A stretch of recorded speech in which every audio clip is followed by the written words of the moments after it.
군대 갔을 즈음에 이제 또 같은 내무실에 기자 시험을 준비하는 후임병이 있었어요. 그래가지고 그때쯤에 나 제대하면은 그땐 제가 이제 공대생이었는데요. 제대하면 전공을 살리기보다 뭐 이렇게 언론사를 좀 가보고 싶다 준비를 했고요.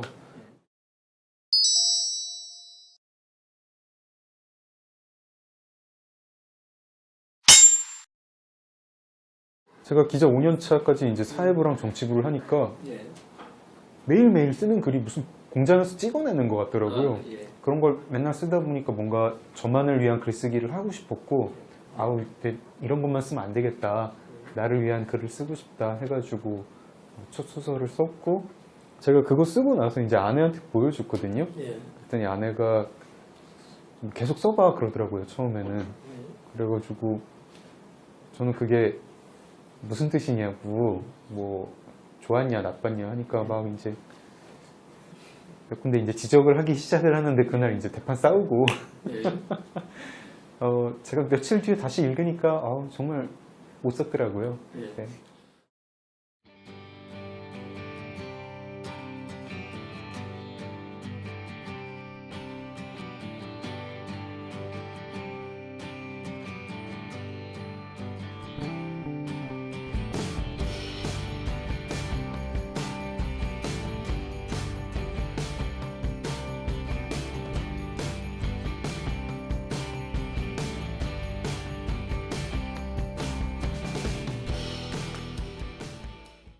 5년 만의 신혼여행.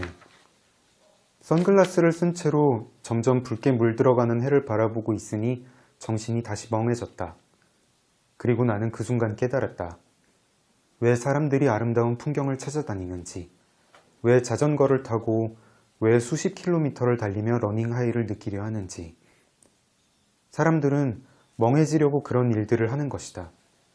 무슨 생각을 하건 생각한다는 것 자체가 우리의 마음을 피로하게 만든다. 생각은 인간을 인간답게 만드는 대신 괴로움에 빠뜨린다. 이것이 선악과의 정체다.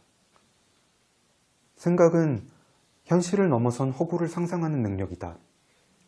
생각 덕분에 우리는 애국이니 박애니 살을 비비며 온기를 느낄 수 있는 사랑을 넘어선 거대한 사랑을 상상한다. 구원이니 해탈이니 근육의 나른함과 위장의 포만감을 넘어선 거대한 행복을 상상한다. 계급이니 국가니 내가 표정을 확인할 수 있는 사람들을 넘어선 거대한 집단을 상상한다. 그리고 그런 거대한 허구를 상상하기 때문에 우리가 거대한 사랑을 느끼지 못하고 거대한 행복을 얻지 못했으며 거대한 집단 속에서 소외되었다고 여기게 된다. 우리는 소뼈다귀나 산책이나 공 던지기에 좀처럼 열광할 수 없다. 세상에서 제일 아름답다는 해변에 오거나 죽도록 달린 뒤에야 생각하기로부터 잠시 해방될 수 있을 따름이다. 현대 예술가들이 처한 딜레마도 여기에 있지 않을까. 그림도 음악도 시도 현대에 와서는 기쁨과 충일감, 무아지경으로부터 멀어졌다. 오늘날 예술은 사람들을 더 깊고 복잡한 생각으로 이끈다.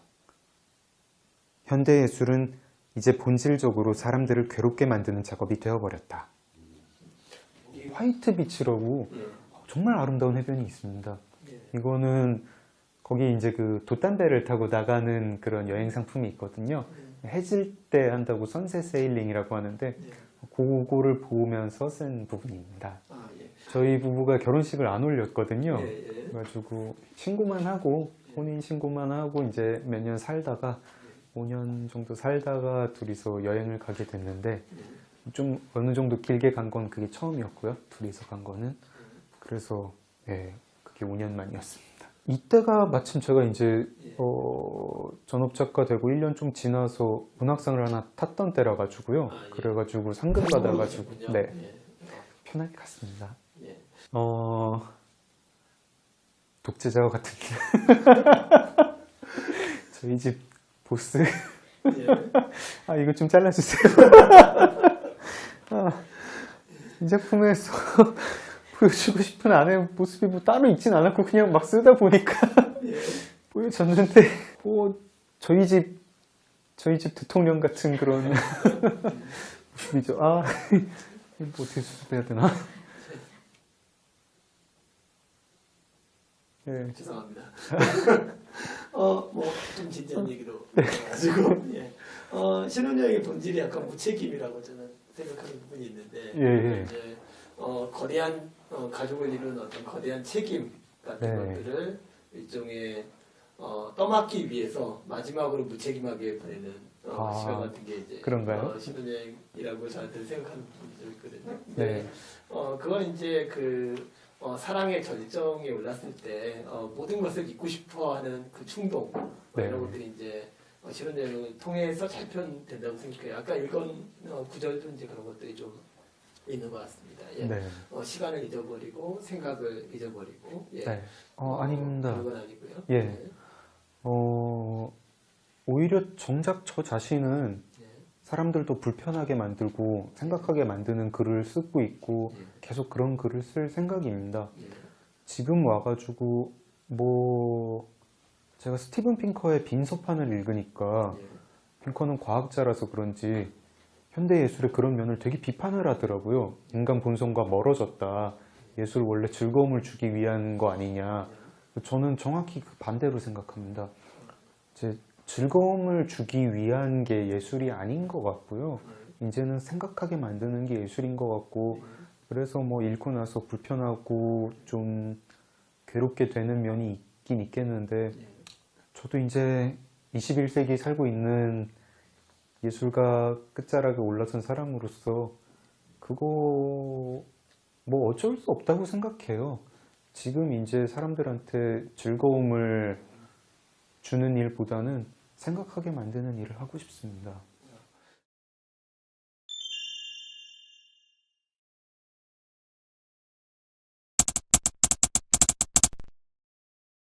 그 사표 내기 직전에 아내한테 그때 이제 국회 기자실에 있었는데 기자실에서 초판 마감하고 나와가지고 이제 뭐 담배 몇 대 피우고 아내한테 전화를 걸었어요. 그래가지고 오늘 아무래도 내가 사표를 낼 것 같은데 어떻게 생각하느냐 그랬더니 그러라고 하더라고요. 그 사표 내고 뭐 할 거냐고 그러면 그래서 소설가가 꿈이니까 한번 딱 1년만 전업작가로 소설을 써보고 싶다. 그랬더니 아내가 그러면은 언제까지는 딴 거 하지 말고 전업작가를 해라. 그리고 그때까지 어떤 성과가 안 나면 다른 직업을 찾아라. 꼭 뭐 이렇게 언론계로 안 돌아와도 되고 공대 나왔으니까 뭐 아내는 그때는 저더러 뭐 이렇게 자격증 같은 거 따가지고 이렇게 건설업 같은 거 좀 하면 어떻겠느냐. 건축사가 되실 뻔하셨군요. 건축 기사가 되면 참 좋은 거고 그런 거보다 이제 뭐 중장비 기사 같은 거 하면 어떻겠느냐 뭐 이런 쪽이었습니다. 그런 거 이제 가르쳐주는 나라 돈으로 가르쳐주는 기관들이 있거든요. 내꿈터인가 내꿈 일인가 뭐 그런 데를 해보라고 이제 아내는 되게 밀었고, 네, 저도 그런 거 할까 아니면은 뭐 홍보 뭐 이런 거 할까 뭐 이런 생각 있으면서 그게 2013년이니까 2014년 하반기에는 정말 진지하게 고민을 했었습니다. 아내가 성과를 얻으라는 게 뭐 액수를 정해줬었습니다. 뭐 얼마인가요? 그거는 공개하지 않는 걸로. 이제 소설을 쓰는 건 좋다. 전업 작가를 하는 건 좋은데 돈을 어느 이상 못 벌고 전업 작가를 하는 거는 자기 생각에는 룸펜이라고 생각한다. 그래서 다른 거 없이 그 액수가 크지 않았거든요. 크지 않았고 제가 이제 그 전까지 회사 다닐 때 벌던 돈에 비하면 많이 낮았습니다. 많이 낮았는데 또 한편으로는 전업 작가가 이걸 벌 수 있을까 싶은 액수기도 했고, 그래서 저 나름대로 이제 어쨌든 성과를 내야 된다고 이제 생각하면서 준비한 게 하나는 투고였고 하나는 이제 공모전에 응모하는 거였습니다. 그래서 양쪽 다 많이 보냈고요. 공모전에 안 보내고 이제 투고만 한 원고도 있었고 공모전으로 보낸 원고도 있었고 양쪽에 다 투고도 하고 공모전에도 보낸 원고 있었는데 어떻게 보면은 투고가 공모전보다 더 어려운 것 같더라고요. 네. 제대로 답장 오는 것도 많지 않고 제가 이제 공모전에 당선이 몇 군데가 되고 나니까 그때 와가지고 옛날에 보냈던 투고 원고를 아 우리가 스팸 메일함에 그게 있었다 이러면서 지금 다시 검토해도 되겠느냐 이러면서 연락 오는 것들도 있었습니다. 그리고 뭐 이제 아예 답장이 안 온 것도 있었으니까 저도 그래서 이제 에디터들을 만난 다음에 투고 원고 검토를 어떻게 하느냐 이런 거 물어볼 때도 있었습니다.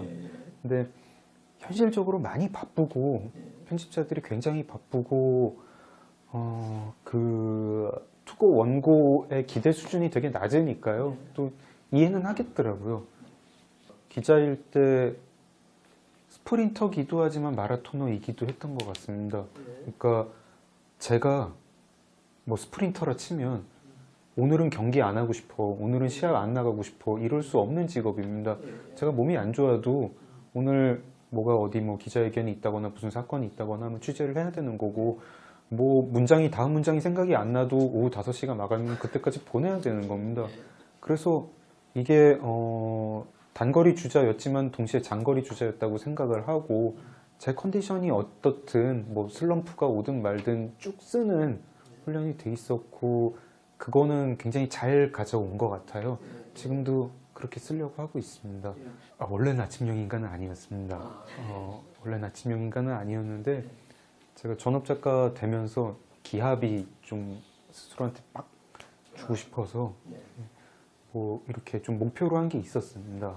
뭐 이게 누가 뭐 지켜보는 사람도 없고 뭐 하루하루 막 결과물이 나오는 것도 아니니까 게을러지면 정말 마냥 게을러질 수 있겠더라고요. 아내도 걱정했지만 저도 걱정했고 그래서 스스로 좀 저를 감시하려고 아침에 6시 반에 일어나기 뭐 1년 동안 몇 시간 동안 글쓰기 이런 걸 정해놨었습니다. 하루에 몇 시간 쓰세요?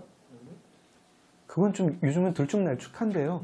어쨌든 연간 2200시간 계속 합쳐가지고 그렇게 쓰려고 하고 있습니다. 하루에 한 6시간? 6시간 정도. 예. 근데 뭐 어떤 날은 뭐 그냥 놀러 가는 날도 있고요. 뭐 여행 갈 때도 있고 하니까 뭐 8시간, 10시간씩 쓰는 날도 있고 1시간도 안 쓰는 날도 있고 그렇습니다. 제가 그거를 기록을 해두고 있거든요. 엑셀로. 근데 많이 쓴 해 뭐 한 3,000매, 4,000매도 썼고 올해는 조금 적은데 작년도 한 3,000매쯤 쓴 것 같네요. 그러면 그 본인이 생각하는 좀 이상적인 소설? 뭐 이런 작품을 나는 언젠가는 꼭 쓸 거다. 뭐 이런 게 좀 있으세요? 약간 19세기 러시아나 뭐 이렇게 프랑스 소설들 이렇게 분량 크고 막 되게 이렇게 방대한 소설들 있잖아요. 뭐 전쟁과 평화니 뭐 레미제라블이니 이런 거 나중에 한번 꼭 써보고 싶습니다. 지금은 못 쓰겠고 에너지도 부족한 것 같고 뭐 제가 그런 걸 하려면 정말 아까 뭐 인물, 사건, 배경 어느 하나로 접근을 하면 안 될 것 같고 다 잘하는 사람이 써야 될 것 같은데 그래서 좀 그거까지 가는 수양 과정이라고 생각합니다. 지금 좀 이제 여러 가지 몸을 좀 웨이트 트레이닝을 해가지고 마지막에 이제 철인 3종 경기 같은 거를 전력 질주를 21세기의 박경리 선생님이 되시고 싶은 그런 야망을 지금 보여주신 건가요? 네, 저의 욕심입니다. 제가 논픽션에 좀 욕심이 많아가지고요. 아마 바로 다음이랑 그 다음 단행본이 두 번 다 논픽션일 것 같습니다. 하나는 그 문학 공모전 제도를 다룬 논픽션이고, 지금 리터에 연재하고 있고요. 그리고 그 다음이 아마 고난의 행군, 북한에서 고난의 행군 시절을 다루는 논픽션. 그건 아주 정통 논픽션이네요. 근데 분량이 굉장히 작을 겁니다. 그 지금 아시아 출판사에서 그 방현석 선생님이 세월 내신 거하고 같은 사이즈. 약간 단편이지만 영어로 한영 대역으로 나오는. 한영 대역일 거고, 그러니까 한영 대역은 이제 그 아시아 개간 아시아에 실릴 때 한영 대역일 거고, 책은 뭐 단행본은 영역이 붙을지 안 붙을지 모르겠습니다. 분량은 그냥 중편 소설 분량입니다. 마지막으로 질문 드리겠습니다. 오늘 뭐 낭독도 하고 토크도 하셨는데, 이렇게 그 낭독에 대해서 자주 하시잖아요, 사실. 낭독회나 뭐 이런 것들 자주 하시는 편에 속할 텐데, 네. 예, 낭독이란 뭐라고 하시나요? 이게 아마 제가 꾸며서 얘기하면 좀 이상할 거고 예. 이게 독자 저희 보시는 분한테 전달이 안 됐으면 하는 건데 예. 그 낭독 별로 뭐 이렇게 그렇게 뭐 긍정적으로 생각하지 않. 하면 하는데 예. 제가 별로 그렇게 하고 싶지 않아 하고 그리고 낭독을 찾아 듣는 것도 잘 그렇게 뭐 이렇게 잘 예. 이제 낭독 TV에 취재하고 저기 예. 했는데 왜 낭독을 듣는지 잘 모르겠더라고요. 예. 독자에게 지금 낭독의 방식으로 접근하는 거에 대해서는 좀 납득이 안 간다. 이렇게 얘기하셨는데, 예. 작품 말고 독자랑 같이 뭔가 하고 싶은 건 어떤 게 있으세요? 저 작가랑 독자랑 할 수 있는 거는 작가는 쓰고 독자는 그거 읽는 게 전부라고 생각합니다. 예. 제가 저 자신이 그런지도 모르겠어요. 세상에 사람들 되게 두 개로 나눌 수 있지 않을까요? 두 그룹으로. 읽고 쓰는 공동체에 속한 사람이 있고 말하고 듣는 공동체에 속한 사람이 있습니다. 예. 저는 굉장히 맹렬하게 읽고 쓰는 공동체에 있고 싶고 말하고 듣는 공동체에 그닥 제 고향이 아니라고 생각합니다. 제가 좋아하는 작가가 한국에 와가지고 뭘 낭독회를 한다. 별로 뭐 그렇게 그 사람 책 이미 다 읽었으면은 그 사람 책을 한 번 더 읽고 싶다 이를 모르겠습니다. 너무 좋아하는 작가가 오면은 이제 얼굴을 보고 싶겠지만 글자 공동체에 속해 있는 사람이라고 생각합니다. 저는. 예, 잘 들었습니다. 네. 예.